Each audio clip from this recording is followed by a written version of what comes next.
दोस्तों, दिल्ली दंगे के आरोपी और देश के साथ द्रोह करने वाले उमर खालिद और शर्जिल इमाम टुकड़े टुकड़े गैंग का हिस्सा। सुप्रीम कोर्ट से इनको बड़ा झटका लगा है और सुप्रीम कोर्ट ने स्पष्ट कह दिया कि सुनियोजित दंगा था 2020 का, उसके लिए पूरी प्लानिंग की गई और 7 लोग उसमें मुख्य आरोपी के रूप में बंद थे, जिनमें से 5 को जमानत देते हुए सुप्रीम कोर्ट ने कहा कि बाकी को जमानत मिल सकती है, लेकिन शर्जिल इमाम और उमर खालिद को किसी भी कीमत में जमानत नहीं दी जा सकती। इनके ऊपर देशद्रोह का केस है और प्राइमा फेसी देखने में यह लगता है कि इस बात के सबूत हैं कि पूरी प्लानिंग के साथ 2020 में वो दंगा कराया गया और ऐसे समय में जब देश के अंदर अमेरिका के राष्ट्रपति आने वाले थे। उसके लिए क्या क्या तैयारी की गई, ये सारा काम शर्जिल इमाम और उमर खालिद ने किया। इतना ही नहीं, ये दोनों मिलकर के नॉर्थ ईस्ट के चिकन नेक को देश से काटने की बात कर रहे थे। यानी इनके भाषणों के टेप जो दिल्ली पुलिस ने कोर्ट में सौंपे,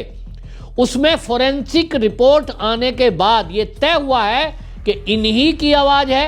इन्हीं का वीडियो है और उसी के आधार पर यह तय हुआ है। और यहां आपको मैं ये भी बताता चलूं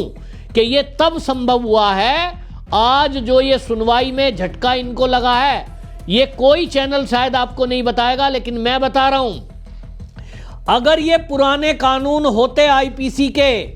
तो शर्जिल इमाम और उमर खालिद को जमानत कब की मिल गई होती।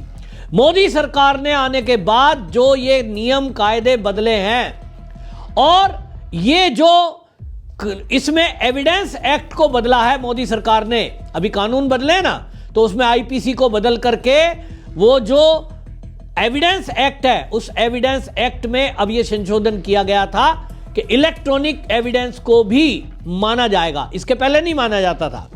और इसी के आधार पर सुप्रीम कोर्ट ने यह तय किया, वीडियो देखने के बाद, फोरेंसिक रिपोर्ट देखने के बाद, कि यह बहुत ही गंभीर मामला है, इनको किसी भी कीमत पे जमानत नहीं दी जा सकती।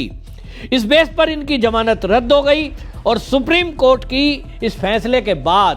पूरा टुकड़े टुकड़े गैंग इस समय सदमे में है। और जो इंटरनेशनल लेवल पर इन्होंने षड्यंत्र रचा था, जिसमें ये आप देखिए कि विदेशों से पत्र लिखवा रहे थे,